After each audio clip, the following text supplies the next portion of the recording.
तो dear students, higher mathematics की इस वीडियो लेक्चर सीरीज में आप सभी का स्वागत है। तो जैसा कि आप सभी को पता है कि हमारी जो वीडियो लेक्चर सीरीज थी वो आपके बीएससी पार्ट सेकंड एवं बीएससी बीएड जो पार्ट इंटीग्रेटेड जो प्रोग्राम है उसके लिए थी यहाँ पर। तो अब तक हमने यूनिट नंबर 3 से जो रिलेटेड जो आपका चैप्टर नंबर 4 था उसके कुछ प्रॉब्लम्स एवं उससे संबंधित जो थ्योरेटिकल पार्ट था वो हमने कंप्लीट किया। आज उसी से रिलेटेड कुछ डिफिकल्ट जो आपके पास जो क्वेश्चंस हैं उनको हम सॉल्व करेंगे आज स्टेप बाय स्टेप यहाँ पर, ठीक है। तो एक हमारा क्वेश्चन नंबर 13 है, ये आपका जो फोर्थ एक्सरसाइज है,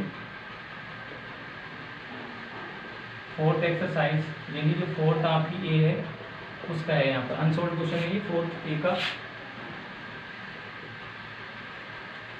question number 13, question number 15 and 17 and 20। तो आज हम ये 4 जो प्रॉब्लम्स हैं इनको कंप्लीट करेंगे और बाकायदा इनका रिजल्ट देखेंगे किस तरीके से हम इनके जो आंसर्स हैं उनको फाइंड आउट करेंगे, ठीक है। अगर हाँ तो देखिए यहाँ पर सबसे पहले बात करते हैं क्वेश्चन नंबर 13 की यहाँ पर। तो क्वेश्चन नंबर 13 को देखिए, यहाँ पर सबसे पहले तो ये देखिए क्या स्टैंडर्ड फॉर्म के अकॉर्डिंग है क्या यहाँ पर। तो आपकी स्टैंडर्ड फॉर्म इस तरीके से होती है, देखिए जितनी एक्स की पावर होती है उतनी हमारे डिफरेंशियल ऑपरेटर की पावर होती है, लेकिन यहाँ एक्स की पावर 3 है, यहाँ कितनी उसकी पावर 2 है। तो इसका मतलब ये वहाँ पर ऐसा रूप नहीं है। यहाँ पर देखा, यहाँ पर स्क्वायर था, ये रह गया।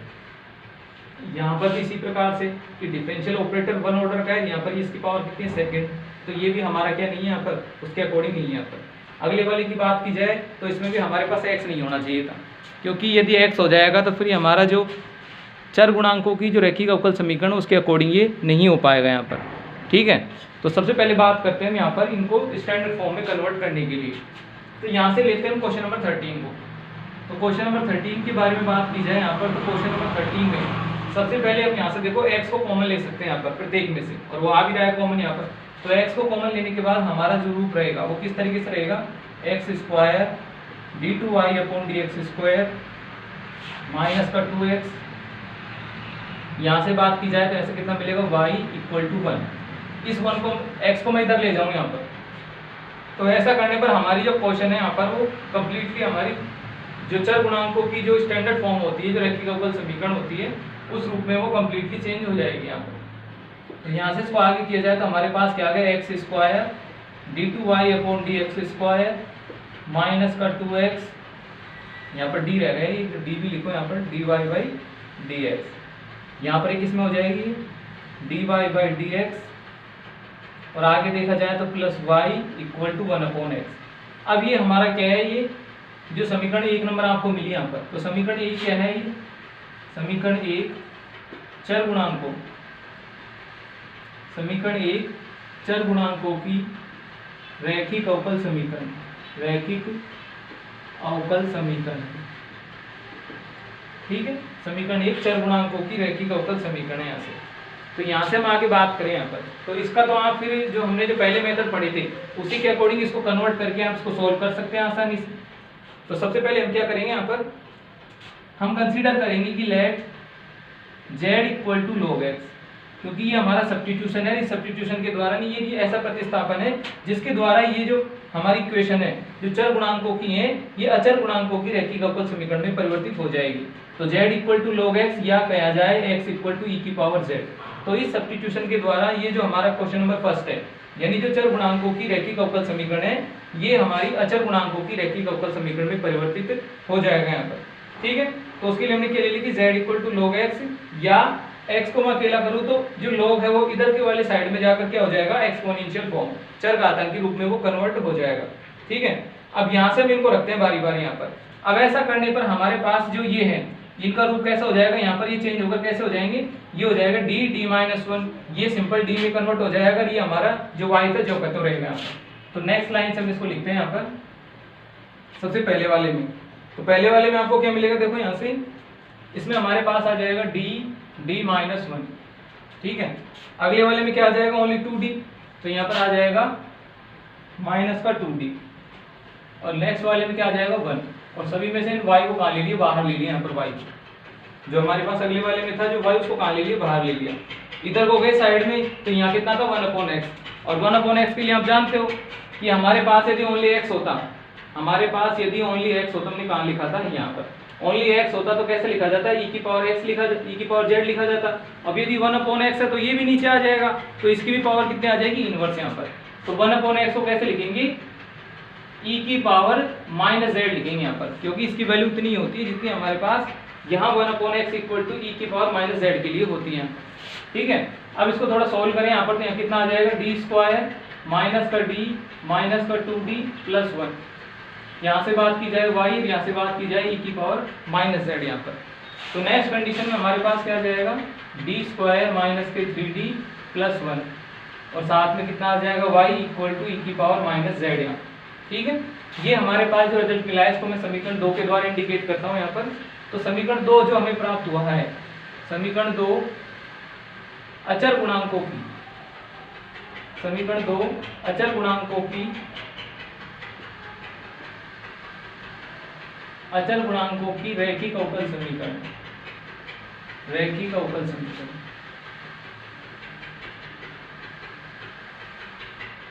समीकरण 2 अचर गुणांकों की रैखिक अवकल समीकरण है यहाँ पर।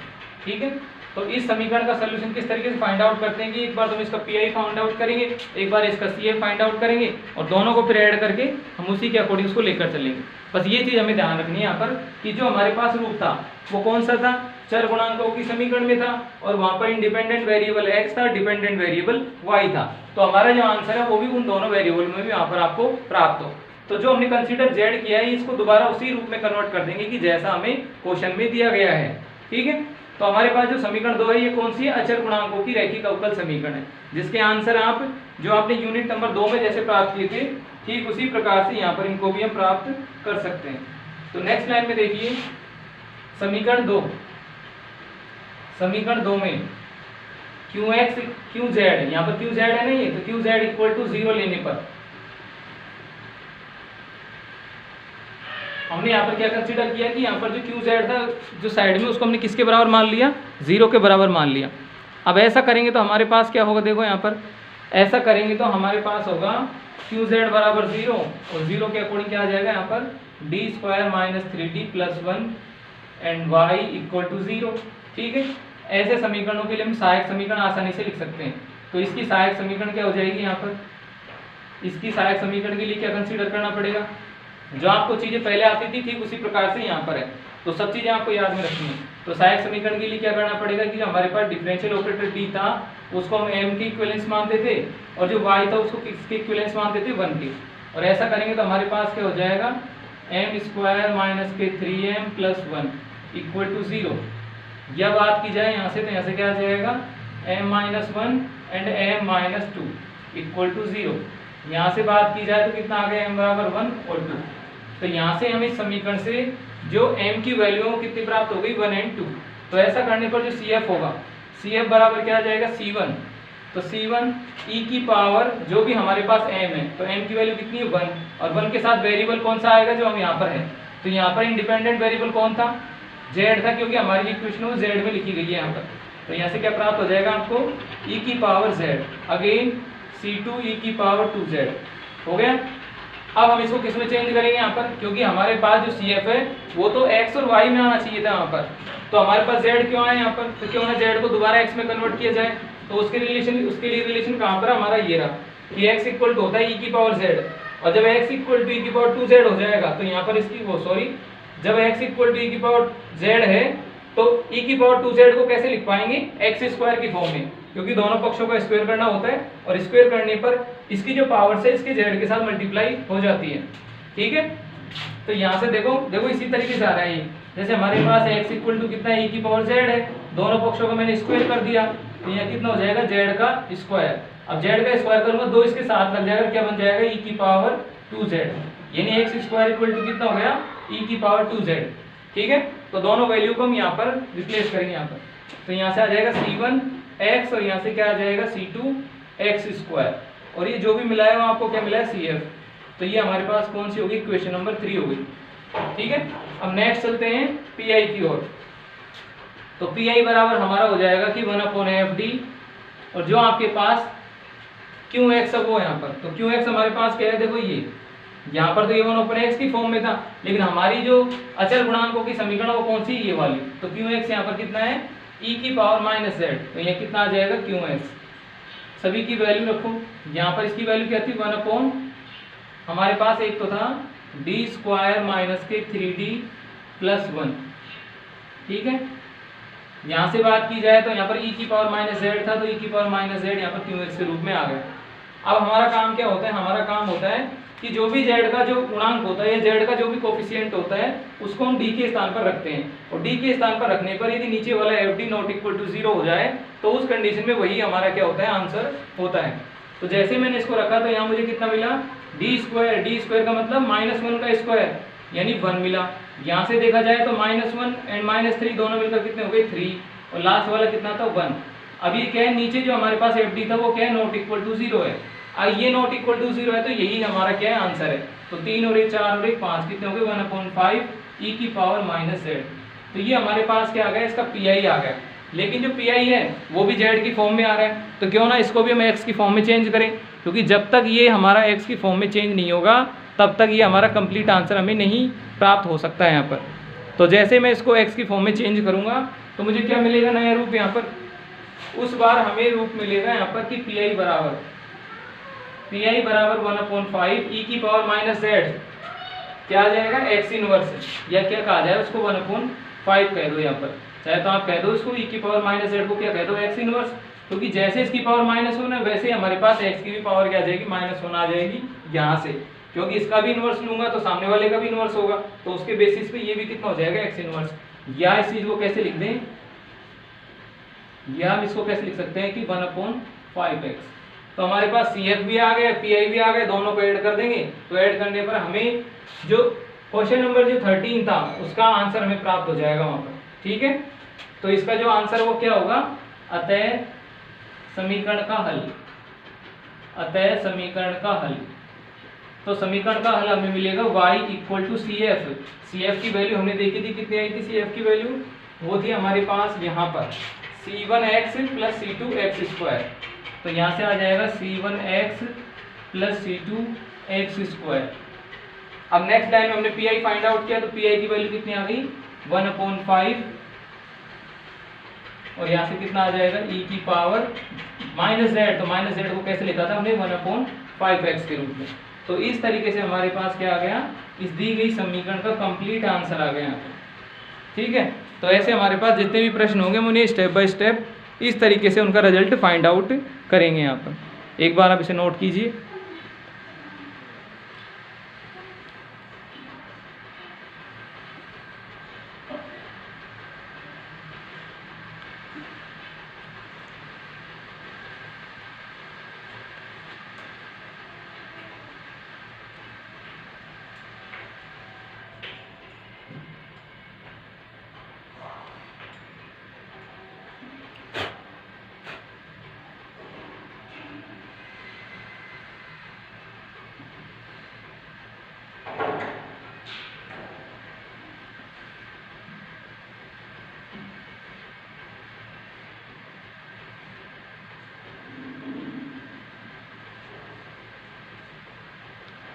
इसके बाद आपका देखिए नेक्स्ट नंबर का जो 15 नंबर का जो क्वेश्चन है वो वाला देखिए यहाँ पर। तो 15 नंबर का जो क्वेश्चन है उसमें क्या दे रखा है आपको कि x square d2y upon dx square minus का x dy/dx माइनस का 3y equal to x square log x।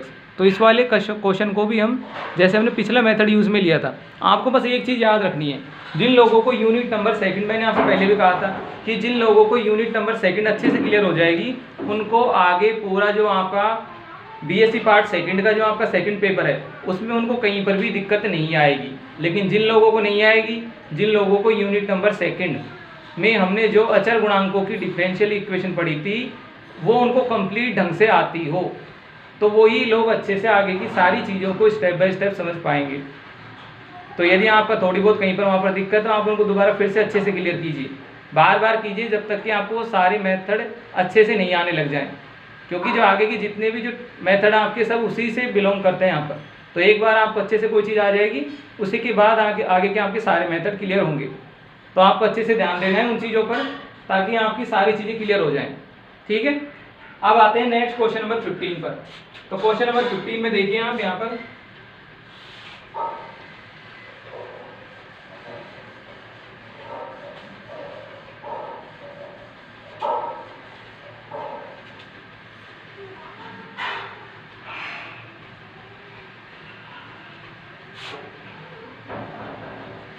Question number जो हमारा 15 है उसमें देखिए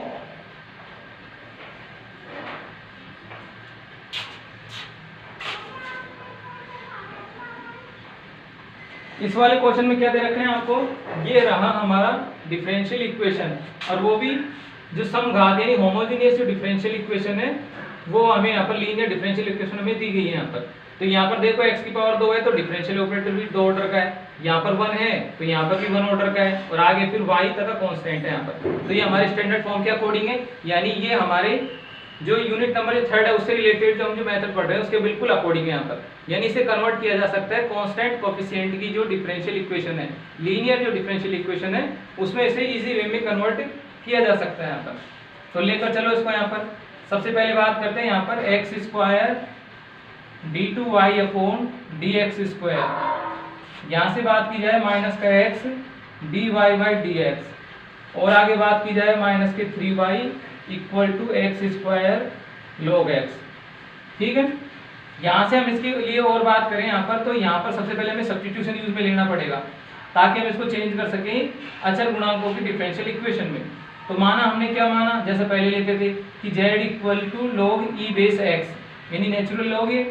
उसके बाद यहाँ पर यदि x के लिए इसको सोल्व किया जाए तो x के लिए क्या आ जाएगा यहाँ पर e की पावर z। ठीक है, तो इन दोनों की सहायता से हम इसको चेंज कर रहे हैं यहाँ पर। आपको पता है कि जब ये सब्स्टिट्यूशन यूज में ले लेते हैं तो ये दोनों चीजें चेंज होकर हमारे पास जो इंडिपेंडेंट जो वेरिएबल x है वो चेंज हो जाता है z में, और यहाँ पर इन दोनों की जगह क्या आ जाएगा d माइनस 1, यहाँ पर इसकी जगह क्या आ जाएगा माइनस d, और यहाँ पर इसकी जगह क्या आ जाएगा माइनस 3, और सभी में से जो डिपेंडेंट वेरिएबल जो y था उसको हम बाहर ले लेते हैं ताकि जब भी आपकी आवश्यकता हो दोबारा सबके साथ मल्टीप्लाई कर दो तो वही पहले वाले का रिजल्ट आ जाएगा। आगे देखो यहाँ पर, तो ये तो सब किसमें कन्वर्ट हो गए इंडिपेंडेंट वेरिएबल z में। अब ये जो बच रहे हैं इनको भी चेंज करो। तो सबसे पहले बात कौन सी आ गई हमारी यहाँ पर एक्स स्क्वायर के लिए यहाँ स्क्वायर लगाओ यहाँ स्क्वायर लगाओ तो ये स्क्वायर बन जाएगा, तो ये कितना बन जाएगा e की पावर 2z। तो पहला तो क्या आ गया e की पावर 2z, फिर आ गया log x को कैसे लिखेंगे सिंपल z। ठीक है, तो ये हमारे पास ये रूप भी चेंज हो गया। यहाँ पर थोड़ा ये भी मेंशन कर लो कि जो हमने d यूज में लिया है where d is equal to क्या होगा d अपॉन dz होगा, कि ये z के रेस्पेक्ट में डिफरेंशियल ऑपरेटर है यहाँ पर जो हमने d यूज में लिया है। ठीक है, अब देखिए आगे, यहाँ से यदि आगे आप देखोगे तो यहाँ से आपको आगे क्या मिलेगा d स्क्वायर माइनस के d एंड माइनस के 3y इक्वल टू e की पावर 2z। यहाँ से इसको सोल्व किया जाए तो ये 2d हो गया, तो क्या हो जाएगा d स्क्वायर माइनस के 2d एंड माइनस के 3y इक्वल टू e की पावर 2z। ये हो जाएगी आपकी इक्वेशन नंबर फर्स्ट। अब जो इक्वेशन नंबर फर्स्ट आपके पास आई है ये कंप्लीटली जो हमारे पास अचर गुणांकों की जो रैखिक समीकरण है ठीक उसी प्रकार से जैसे कि हमने लास्ट क्वेश्चन में किया था।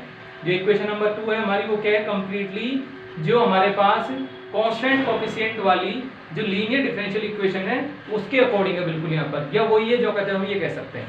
ठीक है, तो इसका सोल्यूशन जो होगा यानी इसका जो आंसर होगा वो भी उसी तरीके से फाइंड आउट किया जा सकेगा यहाँ पर।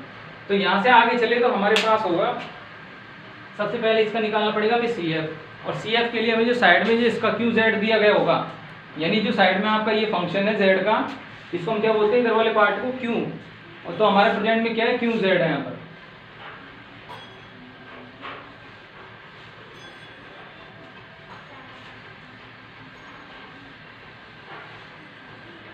अब देखिए आगे,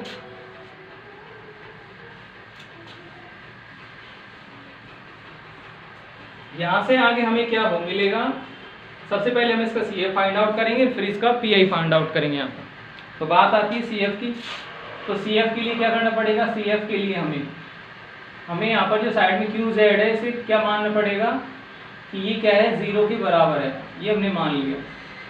अब ऐसा यदि यहाँ पर इसको मान लेते हैं तो हमारे पास रिमेनिंग पार्ट इसका क्या रहेगा डी स्क्वायर माइनस के 2d माइनस के 3, ठीक है, माइनस के 2d एंड माइनस के 3, और साथ में आ जाएगा y इक्वल टू क्या हो जाएगा 0। अब जब हमारे पास ऐसी समीकरण मिल जाए जिसमें साइड वाला पार्ट क्या हो 0 हो, तो ऐसी समीकरणों के हम सहायक समीकरण लिख पाते हैं आसानी से। सहायक समीकरण के लिए आपको पता है क्या करना पड़ता है कि जो d आपको दे रखा है उसकी जगह आपको m रिप्लेस करो, और जो y आपको दे रखा है उसकी जगह 1 रिप्लेस करो। अब ऐसा करेंगे तो हमारे पास क्या आ जाएगा, यहाँ आ जाएगा m स्क्वायर, यहाँ आ जाएगा -2m और यहाँ आ जाएगा -3 इक्वल टू 0। यहाँ से बात की जाए तो m की वैल्यू क्या आ जाएगी, सोल्व करो इसको। सोल्व करने के लिए हमने देखा यहाँ पर इसके यदि ऐसे टुकड़े हो रहे हो तब तो ठीक है ही, अदरवाइज क्या लगा देंगे श्रीधराचार्य यहाँ पर।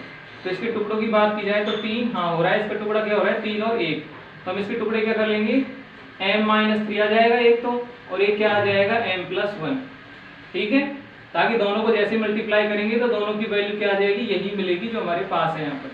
क्योंकि यहाँ से देखो m स्क्वायर मिल ही गया, माइनस के 3m और प्लस का 1, तो कितने बचे माइनस के 2m, फिर 3 से 1 मल्टीप्लाई हुआ तो माइनस के 3 हो गया कंप्लीट यहाँ पर। अब ऐसा करेंगे तो हमारे पास m की वैल्यू क्या क्या मिल गई, एक तो m की वैल्यू मिल गई 3, एक मिल गई -1, दो वैल्यू मिल गई, दोनों के बेस पे CF लिखा जाए यहाँ पर। तो CF बराबर क्या हो जाएगा, यहाँ से CF बराबर हो जाएगा C1 e की पावर क्या आ जाएगा, पहला वाला क्या आ जाएगा 3z, दूसरा क्या आ जाएगा C2 e की पावर -z, यहाँ पर हो गए दोनों यहाँ पर। अब इन्हें चेंज करना है हमें x में, क्योंकि हमारा जो क्वेश्चन है वो कम्प्लीटली x में सॉर्ट आउट होना चाहिए था। तो यहाँ से इसको चेंज करेंगे तो ये पहले की तरह बिल्कुल, देखो यहाँ पर इसकी पावर कितनी है 3z, यहाँ से यदि इसकी पावर दोनों तरफ से मैं 3 ले लूँ यहाँ पर, तो इधर को तो 3z आ जाएगा, तो उधर क्या बन जाएगा x3, तो क्या आ जाएगा C1 x3। यहाँ देखो इस वाले में क्या हो जाएगा C2 x इनवर्स हो जाएगा, तो जितनी पावर यहाँ होती है उसी के अकॉर्डिंग यहाँ चेंज हो जाता है। तो हमारे पास CF फाइंड आउट हो गया, इसको ले लेता हूँ मैं इक्वेशन नंबर 2 के द्वारा।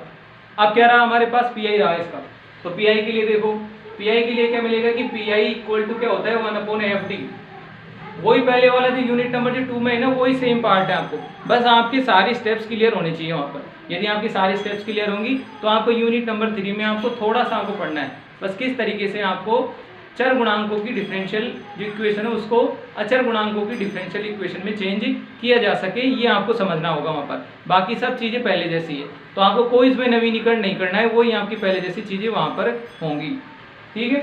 तो यहाँ से क्या आ जाएगा 1/FD, यहाँ से क्या आ जाएगा 1/FD, और साथ में क्या आ जाएगा QZ। तो QZ की वैल्यू कितनी है, देखो QZ की हमारे पास है e की पावर 2z.z। यहाँ से बात की जाए तो 1/FD की वैल्यू पुट करें, तो 1/FD की वैल्यू कितनी है d स्क्वायर -2d एंड -3। यहाँ पर इसकी बात की जाए तो यहाँ कितना आ गया 2z एंड डॉट z, ये कैसा है e की पावर az जैसा है। तो हमारे पास जो रिजल्ट आया वो इस तरीके का है, देखो यहाँ पर यदि आपको याद हो तो हमने यूनिट नंबर 2 में एक रिजल्ट पढ़ा था किस तरीके का कि qx इक्वल टू, कि यदि हमारे पास qx इज इक्वल टू क्या आ जाए e की पावर ax आ जाए, और साथ में v, वेयर v के बारे में हमने मेंशन किया था, where v is the function of variable x, where v is the function of variable x, इस तरीके से हमने वहां पर मेंशन किया था इन चीजों को। तो सेम कंडीशन यहाँ पर है, बिल्कुल पहले जैसा ही है, कोई नई चीज नहीं पढ़ रहे हैं यहाँ पर, बिल्कुल पहले जैसी है। तो यदि ये हमारा क्या है qx है, तो ये qx किस तरीके का है e की पावर ax डॉट v, जिसको कि हम यूनिट नंबर 2 में अच्छे से समझ चुके हैं और उसके क्वेश्चंस भी हमने किए थे। तो उनके लिए क्या करना पड़ता है हमें यहाँ पर कि सबसे पहले हमें इस e की पावर जो ax है इसको हटाते हैं। इसको हटाने का तरीका क्या होगा कि जो भी यहाँ पर x का जो मल्टीप्लायर होगा, यानी x का जो भी गुणांक होगा उसको कहाँ सब्स्टिट्यूशन करेंगे, यहाँ पर d के स्थान पर, जहाँ जहाँ d होगा उस स्थान पर उसको सब्स्टिट्यूट करेंगे। तो ऐसा करेंगे तो हमारे पास क्या आ जाएगा, यहाँ पर आ जाएगा 4, यहाँ पर आ जाएगा 2 गुणा 2, क्योंकि 2 है ना d की वैल्यू, यहाँ से आ जाएगा -3, ठीक है। सॉरी, ये तो तब करते जब हमारे पास केवल ये फंक्शन होता। अब हमारे पास कौन है, साथ में z भी है, तो जब z हो तो साथ में इसको किस तरीके से लिखेंगे यहाँ पर, जब केवल e की पावर ax हो तब तक तो ठीक था ही, लेकिन हमारे पास क्या है साथ में ये अनदर फंक्शन v भी है यहाँ पर, तो उसके अकॉर्डिंग इसको कैसे लिखना पड़ेगा, वहां पर हम इसको लिखेंगे d प्लस जो भी हमारे पास है, तो d प्लस 2, इसकी पावर कितनी है 2, तो 2 आ जाएगा, आगे गए -2, यहाँ कितनी है d प्लस 2, तो जहाँ जहाँ जैसा जेड का गुणांक होगा उसको उसी के अकॉर्डिंग लेकर चलेंगे। जब भी हमारे पास इस तरीके का होगा, जो पहले बताया था वो किसके लिए था, जब ओनली ई की पावर ए एक्स हो तब था वो। जब हमारे पास साइड में इस तरीके का रिजल्ट दिया गया हो, यानी साथ में v कोई अनोदर x का फंक्शन या जो भी आपके पास हो वो दिया गया हो, तो उस कंडीशन में हम d के स्थान पर जो यहाँ पर जो x का जो गुणांक होगा उसको ऐड करके जैसा उसकी स्टेप है उसी के अकॉर्डिंग उसको लेकर चलेंगे। तो यहाँ कितना आ गया कि 2 गुणा डी प्लस 2 माइनस 3, और कितना आ जाएगा, जो e की पावर 2z था वो तो यहाँ निकल कर आ गया बाहर, e की पावर 2z। यहाँ पर हमारे पास कितना रहा, यहाँ पर हमारे पास सिर्फ रहा z यहाँ पर। अब इसको थोड़ा सोल्व करो, सोल्व करेंगे तो यहाँ से आ जाएगा e की पावर 2z 1/, यहाँ से देखिए ये आ जाएगा d स्क्वायर, फिर यहाँ पर कितने आ जाएंगे प्लस के 4d, जैसे इसको सोल्व करेंगे, और यहाँ पर कितना आ जाएगा 4, इधर को है माइनस के 2d एंड माइनस का 4 एंड माइनस के 3, इस तरीके से माइनस से मल्टीप्लाई होने के कारण ये दोनों स्टेप भी किसके हो गई, माइनस के, और साथ में बाहर कितना है z, इस तरीके से हो गया कंप्लीट। अब इसको सोल्व कर लो, तो यहाँ से देखो 4 से ये चले गया, यहाँ से ये दोनों चले जाएंगे, तो यहाँ कितना आ जाएगा e की power 2z 1/d square 4d में से 2d चलेगा, कितने आ गए, रिमेनिंग पार्ट रहा 2d, और फिर कितना रहा -3, तो यहाँ ले लेंगे -3, और साथ में कितना आ जाएगा z, ठीक है, इस तरीके से। तो हो गया हमारा कंप्लीट यहाँ पर। अब हमें सिर्फ z के लिए और सोल्व करना है, तो z के लिए आपको पता है किस तरीके से करते हैं कि जब भी चाहे z हो चाहे z की पावर m हो, यानी x की पावर m जैसा था ना, ठीक उसी प्रकार से। तो जहाँ पर जो भी कांस्टेंट वैल्यू होगी उसको आप बाहर बोरो कर लोगे वहाँ पर, तो कांस्टेंट वैल्यू कितनी -3, तो -3 को आप क्या कर लो, बाहर कॉमन ले लो, जैसा है वैसे के वैसे। तो -3 के रूप में तो -3 को पूरे पूरे ले लो यहाँ पर आपको दिखाई दे रहा है ये, हाँ ठीक है। तो यहाँ से किसको कॉमन ले लो आप, -3 को कॉमन ले लो। तो जैसे ही -3 को कॉमन लेंगे हमारे पास क्या आ जाएगा, e की पावर 2z/-3 कॉमन ले लिया। यहाँ कितना रहा देखो, यहाँ रहेगा 1/1 minus D square plus 2d, दोनों एक साथ है, ध्यान रखना, डी स्क्वायर प्लस 2d दोनों साथ है, नीचे कितना आ गया 3, ठीक है। ये हमारे पास रिमेनिंग पार्ट रहा, बाहर कितना रहा z। अब जैसे हमें जरूरत होगी इसको ऊपर ले जाएंगे, और वहाँ बाइनोमल जो एक्सपेंशन होता है, द्विपद जो प्रमेय से जो प्रसार होता है उसकी हेल्प से इसका प्रसार कर लेंगे, और उन स्थानों तक करेंगे जब तक कि हमारा z शेष रहेगा। अब आप जानते हो कि z को यदि मैं विद रेस्पेक्ट टू z यदि डिफरेंशिएशन करता हूँ तो मेरे पास सिर्फ क्या रहता है, सिर्फ एक ऑर्डर का डिफरेंशियल ऑपरेटर की मुझे ज़रूरत है। तो इससे आगे की जितने भी होंगे उनको हम क्या कर देंगे, छोड़ देंगे वहाँ पर, ठीक है। तो इस चीज़ को ध्यान में रखते हुए हमें बाइनोमल एक्सप्रेशन के द्वारा इस जो हर में जो चीज़ दी गई है उसको ऊपर अंश में ले जाकर आपको उसको क्या करना है, सॉल्व करना है, ठीक है। बस इतना सा आपको और करना है वहाँ पर, और उसके साथ हमारा जो क्वेश्चन है वो कंप्लीट हो जाएगा, ठीक है। तो आगे चलते हैं यहाँ पर, यहाँ से देखते हैं थोड़ा सा, इसको मैं मिटा देता हूँ क्योंकि क्वेश्चन हम नोट कर चुके हैं।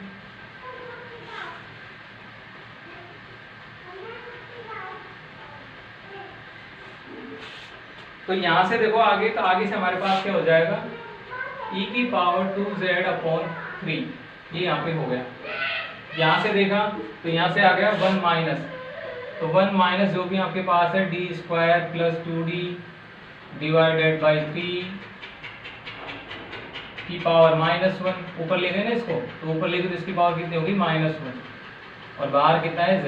कर दो बाइनोमियल एक्सप्रेशन से इसका एक्सपेंशन, तो 2z/3, यहाँ देखो इस वाले में कितना आ जाएगा, यहाँ पर इसके साथ अटैच होगा तो ये भी नेगेटिव वो भी नेगेटिव, दोनों मिलकर कितना कर देंगे, पॉजिटिव। तो 1 plus D square plus 2d plus और 2d/3, और ज़्यादा इसका प्रसार करने की कोई ज़रूरत नहीं है। क्यों नहीं है, क्योंकि जब नेक्स्ट स्टेप में इसका प्रसार करेंगे तो इसकी पावर 2 आ जाएगी, और 2 पावर में आप जानते हो कि जब उसको खोलेंगे तो d4 आ जाएगा, या स्क्वायर आ जाएगा, और मिड के जो टर्म्स हैं वो d³ के रूप में आ जाएंगे, जो हमारे एक भी काम का नहीं है, क्योंकि हमारे पास जो डिफरेंशियल ऑपरेटर है वो मैक्सिमम कितने ऑर्डर का होना चाहिए, 1 ऑर्डर का। क्यों होना चाहिए, क्योंकि जो x है वो कितने ऑर्डर का है, कितनी घात है इसकी, 1, तो 1 है तो आपको डिफरेंशियल ऑपरेटर भी कितने ऑर्डर का चाहिए, सिर्फ 1 का। तो बाकी जितने भी एक्स्ट्रा ऑर्डर के हैं उन सबको क्या कर दो आप, वहाँ से डिलीट कर दो, ठीक है। तो आगे देखो, क्योंकि वो किसी काम के नहीं है इस वजह से, ठीक है। आगे के पद को हम क्या करते हैं, नेगलेक्ट कर देते हैं, क्योंकि वो सब आपको क्या देंगे, 0 वैल्यू देंगे यहाँ पर, इस वजह से। अब 0 को आप चाहे एन टाइम लिखो चाहे इनफाइनाइट टाइम लिखो, कोई इससे हमारे क्वेश्चन पर फर्क नहीं पड़ता। तो यहाँ से हमारे पास क्या आ जाएगा, देखो दोनों के इसके ऊपर डिस्ट्रीब्यूट करूँगा तो 1 ये आ जाएगा डी स्क्वायर, डी स्क्वायर के ऊपर जब जेड अप्लाई होगा तो क्या देगा 0। नेक्स्ट स्टेप में क्या आ जाएगा 2/3, और जेड, जेड का मतलब वो डी, डी का मतलब इसको डिफरेंशिएट करना, और डिफरेंशिएट करेंगे तो कितना आ जाएगा 1। तो ये हमारे पास फाइनल इसका आंसर रहा। इसको सॉर्ट आउट करें तो हमारे पास कितना आ जाएगा, देखो माइनस के 2/9 e की पावर 2z। इसको और शॉर्ट आउट करूँ यानी इन टर्म्स ऑफ x में इसको रिप्रेजेंट करूँ, क्योंकि हमारा जो क्वेश्चन है वो किस में था, x में था, तो क्यों ना इस z को भी x की टर्म्स में कन्वर्ट किया जाए। तो ऐसा करेंगे तो जो pi हमारे पास है वो क्या मिलेगा, माइनस का 2/3, और यहाँ सॉरी 2/9 है ना, ये 2/9, तो 2/9 और यहाँ कितना आ जाएगा x²। तो ये हमारा क्या हो गया, pi भी हमें ज्ञात हो गया। ये रही आपकी स्टेप नंबर 3। अब क्या करेंगे, दोनों को, एक तो किसको CF को और एक PI को, दोनों को जोड़ देंगे, तो हमारे पास इस क्वेश्चन से रिलेटेड कंप्लीट इसका क्या आ जाएगा, आंसर आ जाएगा।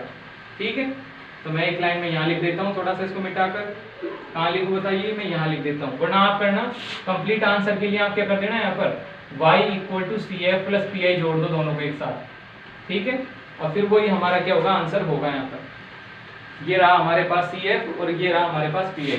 तो दोनों में कहीं पर भी एक भी टर्म्स कॉमन नहीं है, तो आपको किसी भी पद को छोड़ने की भी कोई जरूरत नहीं है।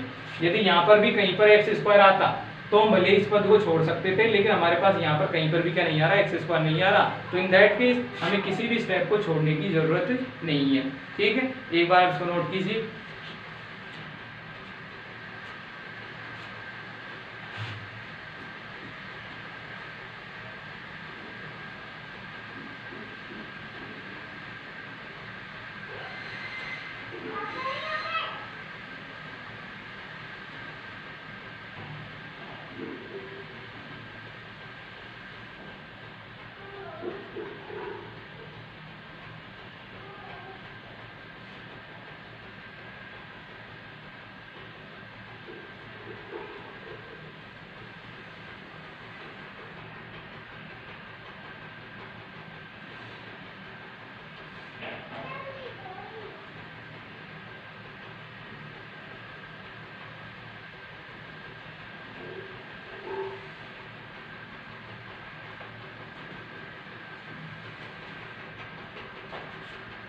एक मिनट, हमने एक स्टेप छोड़ दी शायद, यहाँ पर हमने देखो इस 1 को छोड़ दिया, हमने सिर्फ यहाँ से लिया, इस 1 को छोड़ दिया ना, तो ये भी इसके साथ मल्टीप्लाई होगा, तो इसको भी आप थोड़ा शामिल करना इसके साथ। यहाँ देखो इसको, ये हमने जो छोड़ दिया था, ये देखो यहाँ से ये स्टेप रहेगी ना, पहले 1 के साथ मल्टीप्लाई हो गई, तो 1 के साथ मल्टीप्लाई होगा तो देखो क्या मिलेगा आपको, यहाँ पर 1 के साथ मल्टीप्लाई करेंगे, ये इसके साथ मल्टीप्लाई होगा तो देखो माइनस का e की पावर 2z/3, और जब ये इसके साथ मल्टीप्लाई होगा तो भी क्या देगा, माइनस का 2/9 e की पावर 2z। इस तरीके से हमें वैल्यू देगा। यहाँ पर एक चीज और, z इसके साथ मल्टीप्लाई होगा तो यहाँ पर क्या आएगा, z और आएगा, तो साथ में क्या मिलेगा आपको, z और मिलेगा।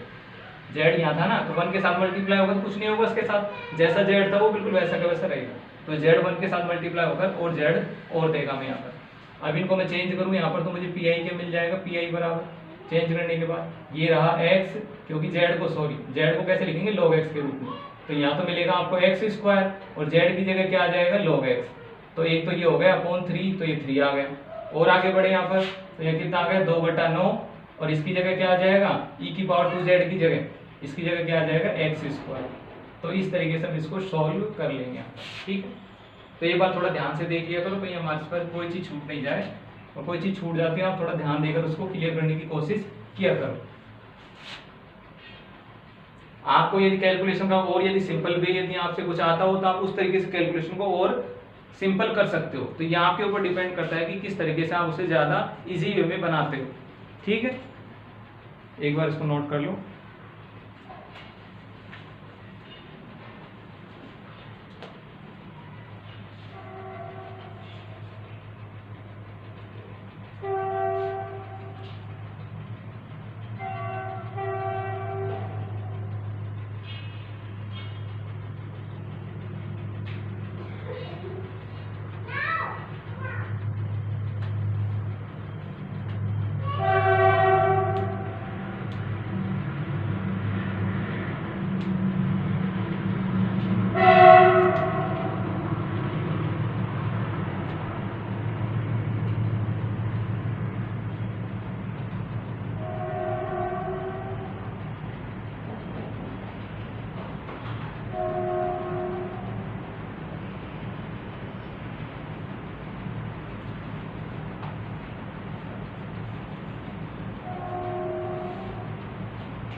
अब देखिए नेक्स्ट क्वेश्चन नंबर 70, ताकि हमारा जो सीक्वेंस है वो कंटिन्यू रहेगा। क्वेश्चन नंबर 17, क्वेश्चन नंबर जो भी आपका सुबह से 13, 15, 17 एंड 20, ठीक है। तो हमारा क्वेश्चन का सीक्वेंस भी मेंटेन रहेगा यहाँ पर। तो नेक्स्ट आते हैं क्वेश्चन नंबर 17 पर।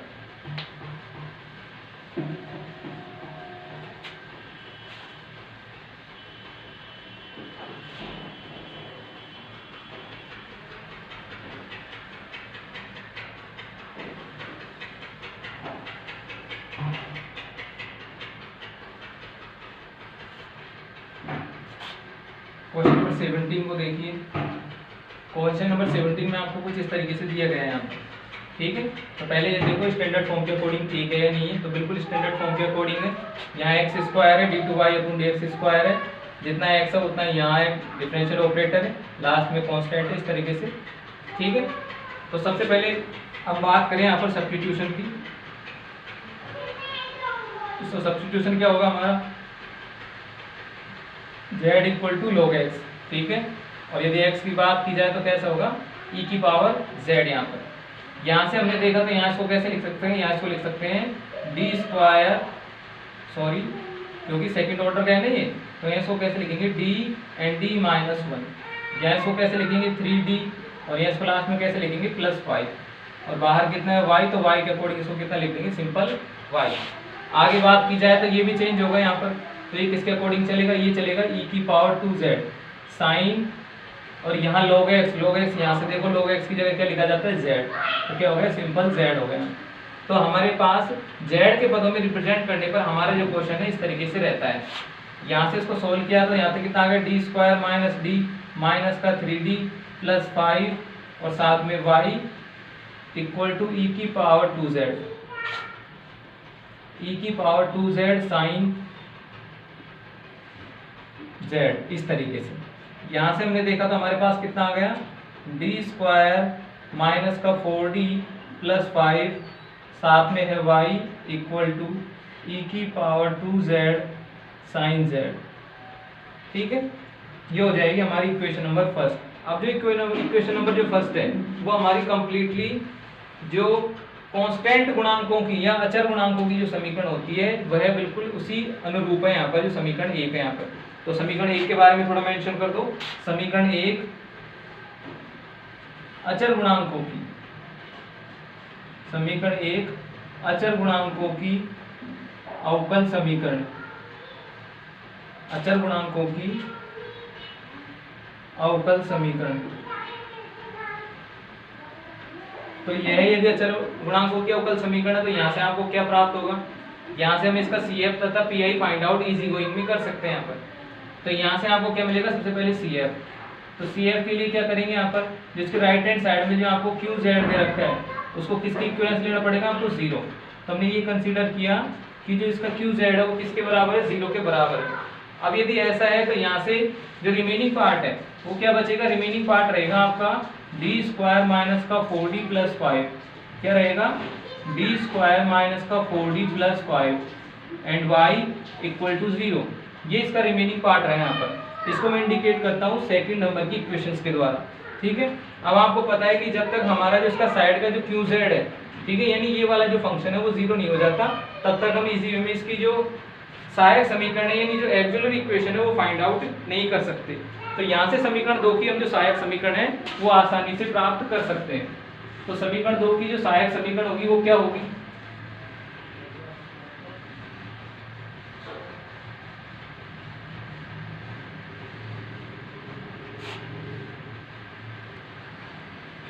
तो समीकरण 2 की जो सहायक समीकरण मिलेगी वो हमें किस तरीके से प्राप्त हो जाएगी, CF इक्वल टू, यहाँ से इसकी जो सहायक समीकरण होगी यानी एक्सिलरी इक्वेशन जो होगी वो हमारे पास होगी जब हम यहाँ पर d के स्थान पर रिप्लेस करें m और y के स्थान पर रिप्लेस करें 1, तो हमें क्या प्राप्त हो जाएगी, इसकी सहायक समीकरण प्राप्त हो जाएगी। तो यहाँ पर आ जाएगा m स्क्वायर माइनस के 4m प्लस 5 इक्वल टू 0, ठीक है। इसको सॉर्ट आउट करें यानी यहाँ से m की वैल्यू यदि फाइंड आउट करता हूँ तो आ जाएगा m माइनस क्या आ जाएगा, m माइनस 5, और यहाँ से मिलेगा मुझे m प्लस, हमें चाहिए 5, तो 5 को कैसे लिख सकते हैं हम, 2 टुकड़ों में तोड़कर। 5 की बात की जाए यहाँ से तो आ जाएगा हमारे पास माइनस के हाँ, तो इसको लिख लेते हैं, ऐसे टुकड़े इसके करो ताकि हमारा सीधा सीधा किस रूप में दे आपको, यहाँ पर क्या मिल जाए 4 मिल जाए, और यहाँ पर दोनों का मल्टीप्लिकेशन क्या मिल जाए 5 मिल जाए। तो यहाँ से हम इसको लिखते हैं माइनस के एम स्क्वायर, माइनस के तो लिखता हूँ मैं यहाँ पर m माइनस 5 और यहाँ पर लिखता हूँ m प्लस 1। अब देखिए यहाँ पर तो ऐसा करेंगे तो ये नेगेटिव आ जाएगा जो कि रॉन्ग हो जाएगा, तो इसके ऐसे दो टुकड़े पॉजिटिव मुझे दिखाई दे नहीं रहे यहाँ पर, तो हम इसको श्रीधाराचार्य से कर लेते हैं यहाँ पर। तो m equal to minus B, हम इसको श्रीधाराचार्य से करते हैं, तो m equal to minus B, तो माइनस बी के बेस पे क्या हो जाएगा प्लस 4 प्लस माइनस रूट में बी स्क्वायर, बी स्क्वायर का मतलब कितना हो जाएगा 16 माइनस 4ac, तो यहाँ से कितना मिल जाएगा 5 डिवाइडेड बाई कितना आ जाएगा 2a। सॉर्ट आउट करते हैं यहाँ से तो आ जाएगा 4 प्लस माइनस यहाँ 16 माइनस 20, तो कितना आ जाएगा माइनस के 4, और माइनस के 4 के लिए बात की जाए तो क्या आ जाएगा माइनस का 2 आयोटा यहाँ पर आपको प्राप्त हो जाएगा, क्योंकि हो रहे 20 और यहाँ कितना है 16, तो सब्ट्रैक्ट करेंगे तो माइनस का 4 आ जाएगा, तो 4 का तो जो स्क्वायर रूट होता है वो हमें 2 प्राप्त हो जाता है, लेकिन -1 की वजह से यहाँ पर कितना आ जाएगा आयोटा, और डिवाइडेड बाई कितना है 2, तो इसको सोल्व करें तो यहाँ पर प्राप्त हो जाएगा 2 प्लस माइनस आयोटा। तो वास्तव में जो m की दो वैल्यूज है वो क्या प्राप्त हो रही है 2 प्लस माइनस आयोटा। तो इनके बेसिस पे CF की यदि बात की जाए तो CF कितना प्राप्त हो जाएगा, यहाँ से सबसे पहले बात आती है रियल पार्ट की, तो इसका जो रियल पार्ट है वो कितना है 2, तो यहाँ से हम इसको लिखेंगे e की पावर जो भी होगा, e की पावर हमारा कितना है 2, तो कितना आ जाएगा 2z। फिर अंदर आती है c1, c1 के साथ क्या आ जाता है कोस बीटा, बीटा की वैल्यू कितनी है 1, तो क्या आ जाएगा सिंपल z। अगेन क्या आ जाएगा c2 साइन बीटा, तो साइन बीटा की वैल्यू कितनी है 1, तो कितना आ जाएगा सिंपल z, क्योंकि जब 1 है तो 1 को z के साथ मल्टीप्लाई करें तो कोई इफेक्ट पड़ नहीं रहा उस पर, तो सिंपल कितना आ जाएगा z यहाँ पर दोनों जगह, ठीक है, दोनों जगह कितना आ जाएगा z आ जाएगा यहाँ पर। यहाँ से मैं इसको यदि x के पदों में रिप्लेस करूँ तो इसका तो हम जानते हैं कि जितनी z की यहाँ पर e की पावर z होता है उतनी x स्क्वायर आ जाता है यहाँ पर, तो यहाँ कितना हो गया x स्क्वायर हो गया। यहाँ देखो अंदर क्या होगा, ये जो भी हमने लिखा है ना ये यहाँ पे यूनिट नंबर सेकंड से रिलेटेड है, तो वहाँ पर ये सब चीज़ हमने बारीकी से समझी थी, प्रत्येक चीज़ को अच्छे से समझा था कि क्यों ऐसा आया है यहाँ पर। अब देखिए यहाँ पर c1 cos z की जगह मैं z की जगह क्या लिख पाऊंगा, वहां से देखो z की जगह लिख पाऊंगा log, तो क्या लिख दिया log x। आगे देखा यहाँ पर c2 sin, तो sin में भी क्या लिख दिया log x। तो इस तरीके से हमारा क्या प्राप्त हो जाएगा, ये CF आपको फाइंड आउट हो गया। तो CF इक्वल टू क्या है x square c1 cos log x plus c2 sin log x, इस तरीके से। अब बात आती है PI की, तो PI के लिए भी इसी तरीके से करेंगे, तो PI के लिए क्या आ जाएगा 1/FD, FD की वैल्यू देखो, FD हमारे पास क्या था, यहाँ पर हमारे पास था FD d स्क्वायर माइनस का 4d प्लस 5, ये हमारे पास क्या था FD था d square minus 4d plus 5 मिल गया। साइड में QX की वैल्यू कितनी है e की पावर 2z, और यहाँ पर है साइन z, वही लगभग पहले वाला जैसा क्वेश्चन है, बस यहाँ पर थोड़ा चेंज है, वहां पर सिंपल भी आ रहा था यहाँ पर साइन के रूप में आ गया है, ये वो भी ये जो पहले वाले तरीका जब QX बराबर e की पावर ax डॉट v हो वही तरीका है। तो e की पावर ax को बाहर लेने के लिए हमें d के स्थान पर d की जगह d प्लस a कर देना पड़ता है, यदि वहाँ d पॉजिटिव हो तो सॉरी जो a है वो पॉजिटिव हो तो, और यदि नेगेटिव हो तो माइनस कर देते हैं। तो यहाँ से कितना आ जाएगा d प्लस a की वैल्यू कितनी है 2, तो d प्लस 2 का होल स्क्वायर, फिर आ जाएगा माइनस का 4d प्लस 2, और फिर कितना आ जाएगा प्लस 5। ये हो गया आपका पहले वाला, नीचे ऊपर अंश में इसमें क्या लगा हुआ है 1 लगा हुआ है, तो आप थोड़ा देख लेना, यहाँ पर 1 है ना ऊपर, इसके नीचे नहीं है, ये अलग से स्टेप है यहाँ पर, इसके ऊपर कितना है 1 है यहाँ पर, हो गया। और जो e की ऐसा करने पर जो e की पावर 2z था वो कहाँ जाएगा, बाहर आ जाएगा इसके यहाँ पर 2z, और ये रहा हमारा PI। अब यहाँ से क्या रिमेनिंग रहा, यहाँ से रहा साइन z रहा, तो साइन z को सॉर्ट आउट करने से पहले इसको थोड़ा खोल लेते हैं यहाँ पर, तो यहाँ से आ जाएगा e की पावर 2z, यहाँ रहा 1, इसको खोला पहले वाले को तो d स्क्वायर, फिर आ जाएगा प्लस का 4d, और फिर आ जाएगा प्लस का 4, यहाँ से मल्टीप्लाई किया तो माइनस के 4d, और यहाँ से मल्टीप्लाई किया तो माइनस का 8, और यहाँ से कितना आ जाएगा प्लस का 5, इस तरीके से, और साथ में कितना आ जाएगा साइन z। दोबारा देख लो, इसको ओपन किया तो d square plus 4d plus 4, यहाँ से माइनस का 4d एंड माइनस का 8 प्लस 5, 4d से 4d कैंसिल। अब यहाँ से सॉर्ट आउट करें तो यहाँ से आ जाएगा e की पावर 2z, यहाँ से रिमेनिंग पार्ट क्या रहा इसका डी स्क्वायर, डी स्क्वायर यहाँ से देखो कितना हो रहा, 4 माइनस 8 है तो माइनस के कितने रहे 4 और माइनस का 4 एंड ये मिलकर कितना आ गया +1। ठीक है, इस तरीके से ये हमारा हो गया यहाँ पर और साथ में कितना आ गया sin z। दोबारा देख लो, ये जो d थी वो तो कैंसिल हो ही गई थी, डी स्क्वायर जो का तो नोट कर दिया, 4 माइनस के 8 equal to -4 and -4 and 5 equal to +1, तो +1 हमने यहाँ पर लिखा। अब हमारे साइन के लिए क्या आ जाएगा, क्योंकि ये तो सिंपल साइन है, यहाँ पर आपका जो भी एफ डी है वो रिमेनिंग रहा है यहाँ पर, तो यहाँ से हमने देखा तो z का जो मल्टीप्लायर है वो कितना है 1 है, तो 1 का स्क्वायर 1 और नेगेटिव कितना आ जाएगा -1। लेकिन जैसे मैं यहाँ -1 लिखता हूँ तो ये कितना हो जाएगा 0। अगर ये 0 हो जाता है तो साइन तथा कोस की जो सेकंड कंडीशन है कि जब वो 0 हो जाए तब वहाँ पर कैसे करेंगे, तो उस कंडीशन में हम क्या देखते थे कि यदि हमारा डी स्क्वायर प्लस ए स्क्वायर हो तो उस कंडीशन में हम क्या करते थे, क्या लिखते थे उसको कि e की पावर जो 2x है ये तो पहले का है, ये तो ज्यों का त्यों आ जाएगा, यानी z है जो तो आ जाएगा ये ज्यों का त्यों। यहाँ से इसको कैसे लिखते थे, ये 2z है ना, ये ज्यों का त्यों आ जाएगा। हाँ ये तो ठीक है आ गया। अब देखिए आगे, अब आगे क्या होगा इसमें, यहाँ पर ऐसा करने पर कि जो हमारे पास रिमेनिंग पार्ट रहा उसमें हम क्या करेंगे, यहाँ पर कि जो डी स्क्वायर है उसकी जगह हम क्या लिखते थे x/2a लिखते थे, याद आया आपको कुछ, तो क्या लिखते हैं x/2a, a की वैल्यू कितनी है 1, तो यहाँ पर क्या आ जाएगा .1, गुणा में ये 1 है ना यहाँ पर गुणा में। अब ये साइन है, अब साइन का इंटीग्रेशन क्या होता है, साइन का इंटीग्रेशन होता है माइनस कोस, तो क्या आ जाएगा माइनस का कोस। तो वैसे भी यदि हमको याद हो तो हमने इस तरीके से लिखा था कि माइनस का x/2a और कोस ax में उसको कन्वर्ट किया था जब साइन ax हो, तो यहाँ पर z है तो z के अकॉर्डिंग क्या हो जाएगा माइनस का कोस z यहाँ पर हो जाएगा। ठीक है, हो गया। और सोल्व कर लो इसको, तो सोल्व करेंगे तो आ जाएगा x e की पावर 2z/2 और साथ में माइनस, तो माइनस कहाँ लग जाएगा यहाँ, तो ये हमारा क्या हो गया कंप्लीट पीआई हो गया। यहाँ तक हमारा क्या हो जाएगा कंप्लीट पीआई हमें प्राप्त हो जाएगा। इसको मैं यहाँ लिख देता हूँ ताकि आपको दिखने में कोई समस्या नहीं आएगी। तो यहाँ मैंने इसको लिख दिया माइनस का x e की पावर 2z डिवाइडेड बाई -2 और साथ में कोस z हो गया। अब हम इसको किस रूप में लिखेंगे, हमें तो किसके रूप में चाहिए, कंप्लीटली x की फॉर्म में चाहिए, तो हम इसको कंप्लीट किस में लिखेंगे x की फॉर्म में। तो नेक्स्ट लाइन में देखो पीआई को, ये दो नहीं आएंगे एक ही आएंगे, क्योंकि हम पहले माइनस यूज में ले चुके हैं तो बार बार उसको नहीं लेंगे। अब देखिए नेक्स्ट लाइन में हम इसको यहां से लिखते हैं दोबारा,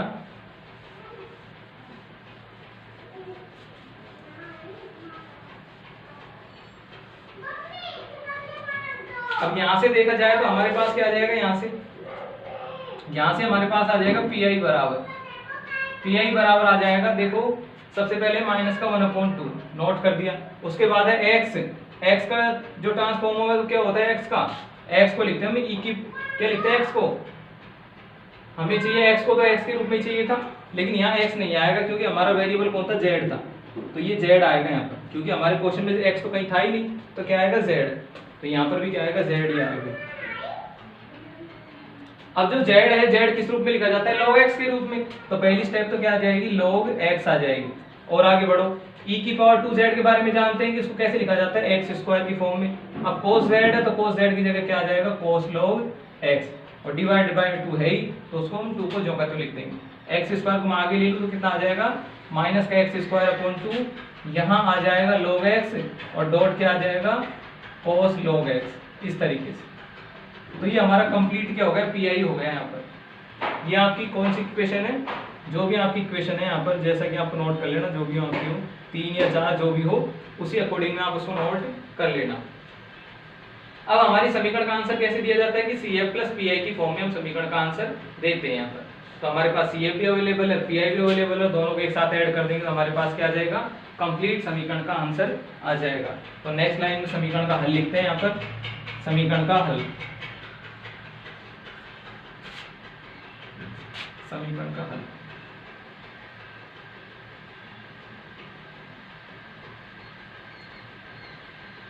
तो समीकरण का हल क्या हो जाएगा y = CF प्लस PI। तो CF की वैल्यू नोट कर लो, CF की वैल्यू कितनी है वहां से देखो, CF की वैल्यू है हमारे पास x², साथ में है C1 cos log x, दूसरा है C2 sin log x, इस तरीके से हो गया। उसके बाद PI की वैल्यू कितनी है माइनस का, तो PI की वैल्यू है माइनस का x²/2 और देखो आगे यहाँ पर मल्टीप्लाई के रूप में आएगा, तो इसको मैं यहाँ लिख देता हूँ मिटा के इसको।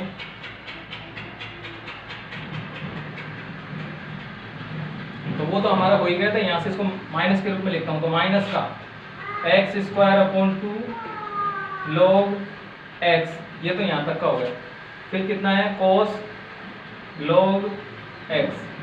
तो इस तरीके से हम इसको नोट करेंगे, जो हमारा कंप्लीट जो समीकरण का आंसर होगा वो इस तरीके से दिया जाएगा। तो एक बार आप इसको नोट कर लीजिए।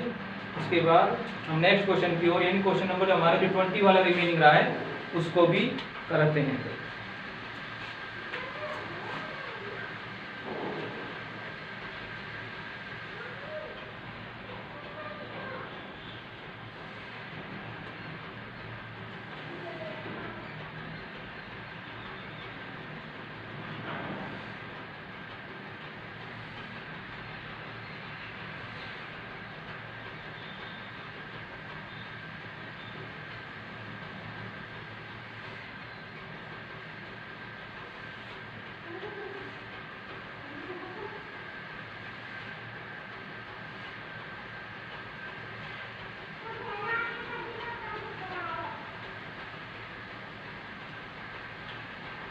आपकी जो पार्शियल डिफरेंशियल इक्वेशन है एवं जो ऑर्डिनरी डिफरेंशियल इक्वेशन है, इसमें आपको ये चीज़ ध्यान रखनी की जो यूनिट नंबर हमारे 2 है वो बड़ी इंपॉर्टेंट है।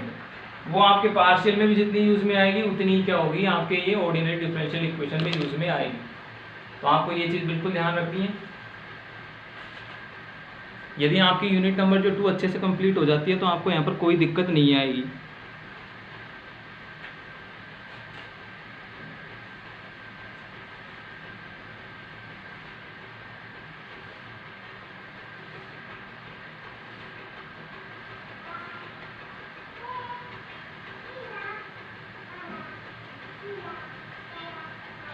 अब ये जो आपका क्वेश्चन नंबर जो 20वां है ये हम नेक्स्ट वीडियो में करेंगे, क्योंकि आपकी जो वीडियो की लेंथ है वो ओवर जा रही है, तो हम इसको नेक्स्ट वीडियो में करेंगे इसको। ठीक है। अगर ये इन प्रश्नों में आपको फिर से भी कोई दिक्कत हो कहीं पर तो आप मुझे कमेंट से बता सकते हो, ताकि हम जब भी नेक्स्ट वीडियो बनाएंगे तो उसमें उन चीज़ों को सबसे पहले क्लियर करेंगे। ठीक है। तो सभी को गुड बाय सभी को।